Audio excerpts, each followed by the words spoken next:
Next part है, ये जंग चल रही है इनकी और सारे भाई भी देख रहे हैं, भीम अकेला लड़ रहा है। तो देखिए यार प्ले करो।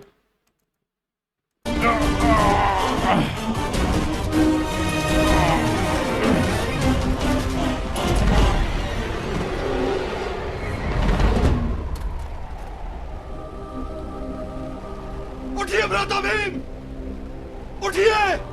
आप पराजित नहीं हो सकते भ्राता भीम, उठिए। उठिए भ्राता भीम, आप इस तरह पराजय स्वीकार नहीं कर सकते। उठिए।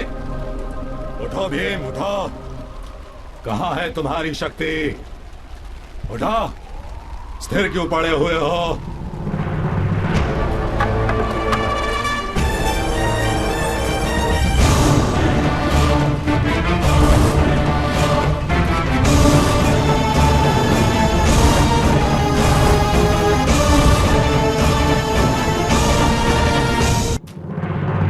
बल का स्वभाव है सूर्य, जो बल स्थिर हो जाता है वो नष्ट हो जाता है।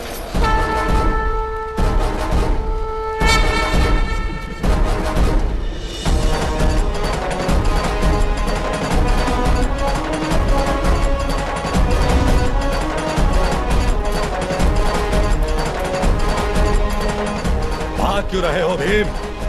भयभीत हो गए गदाधारी भीम, बंद करो मुझसे।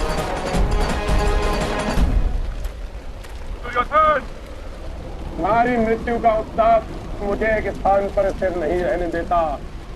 आओ दुर्योधन, आओ।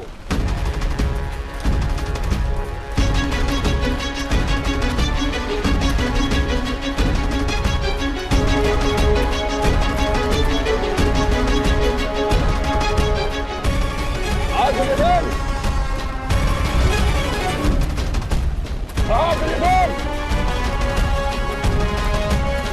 आओ आओ। युद्ध करो मुझसे। मैं तो युद्ध ही कर रहा हूँ दुर्योधन, तुम इस वृक्ष के सहारे खड़े हो।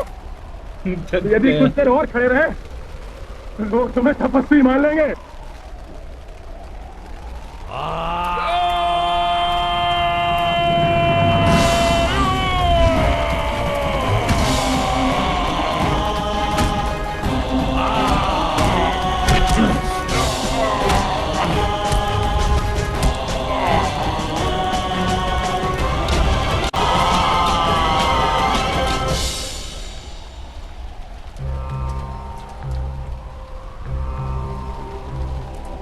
बल का स्वरूप है स्थिरता।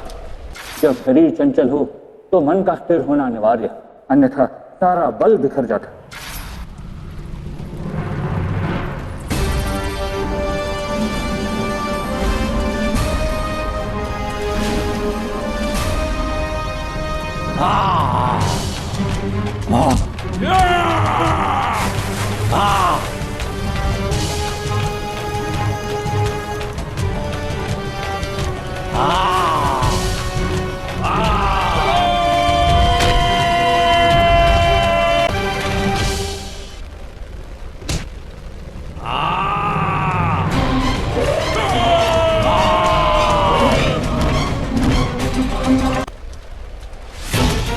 बल का आधार है सर्वग्रहिता, अर्थात चारों ओर जो कुछ भी हो रहा है उसे एक साथ ग्रहण करने की योग्यता। मनुष्य को जो दिखाई या सुनाई नहीं देता वो मनुष्य की निर्बलता बन जाती है।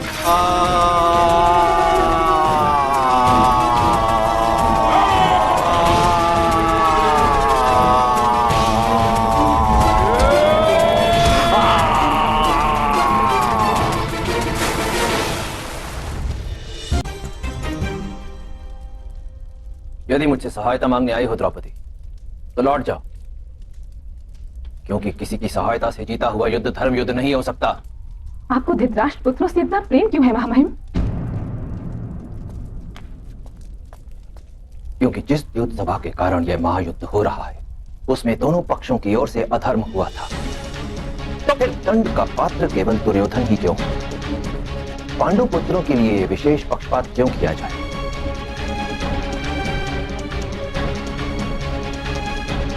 आप उचित कह रहे हैं महामहिम, तो मैं आप ही से विनती करती हूँ, यदि मेरे पति ने द्युत सभा में अधर्म किया था तो उसका प्रायश्चित करने का क्या उपाय है? मैं कोई ऋषि या मुनि नहीं हूं द्रौपदी, जो किसी के लिए तपस्या या प्रायश्चित का मार्ग प्रशस्त करूं। मैंने तो केवल अपने अनुज कृष्ण से यह वचन लिया है कि वह पांडु पुत्रों की कोई विशेष सहायता कर उनके साथ पक्षपात ना करे, और यही नियम मुझ पर भी लागू होते हैं। मैं भी किसी के साथ पक्षपात नहीं करूंगा। मैं सहायता नहीं मांग रही महामहिम, मैं परामर्श भी नहीं मांग रही। मैं ये भी नहीं जानना कि हमारे शत्रु की निर्बलता क्या है, किंतु मुझसे इतना तो कहिए कि हमारी निर्बलता क्या है?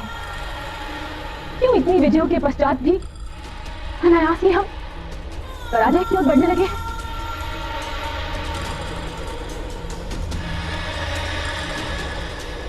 ये कोई अत्यंत विकट समस्या तो नहीं। किसी भी व्यक्ति के जीवन का सबसे बड़ा पाप, सबसे बड़ा अपराध ही उसके जीवन की सबसे बड़ी निर्बलता होती है।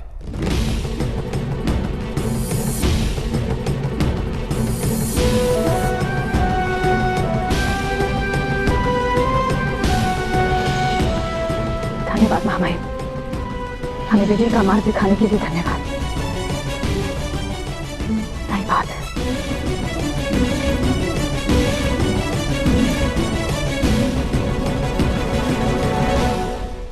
दुर्योधन, तुम्हारा सारा शरीर वज्जिका बन गया है, तब भी तुम्हें छुपना पड़ रहा है। अवश्य मेरे सामर्थ्य का ताप सहा नहीं जा रहा तुमसे। यदि सामर्थ्य है तो बाहर आओ दुर्योधन।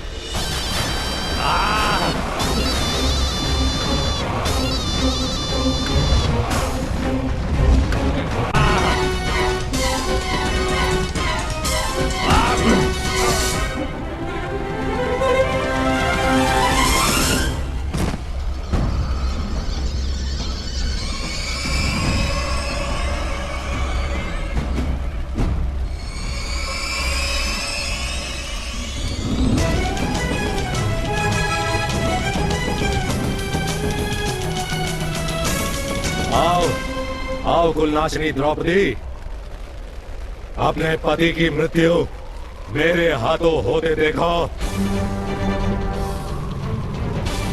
उठो। गोविंद, पांडु पुत्रों की विजय हेतु आपने भी कम संघर्ष नहीं किया, और आप आज उनकी विजय को पराजय में बदल जाने देंगे? मैं विवश हूं सखी। राव का आदेश उचित है। मनुष्य को अपनी विजय अपने पुरुषार्थ से प्राप्त करनी चाहिए, और आप सबको आपकी विजय आपके पुरुषार्थ से ही मिलेगी।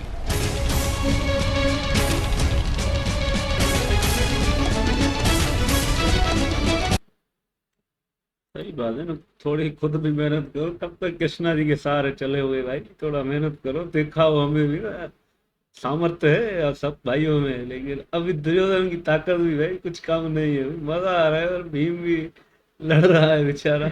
हाँ, भीम तो लड़ रहा है, पर दुर्योधन बड़ा ताकतवर बन गया अभी तो भीम बस उसको चिल्लाता रहता है ना। दुर्योधन बड़ा खतरनाक बन गया है। दुर्योधन तो खतरनाक तो वैसे ही हो गया है ना भाई। भीम तो बेचारा क्या करे, वो चिल्लाता रहता है। इस पर तो भीम भी बेबस है भाई, दुर्योधन आगे है। हाँ, भीम भी चिल्लाया रह रहा है, हर बार चिल्लाना है बस भाई। ये भी भीम भी हरा भी है। नहीं नहीं, भीम मेहनत कर रहा है। मिलते हैं नेक्स्ट एपिसोड में।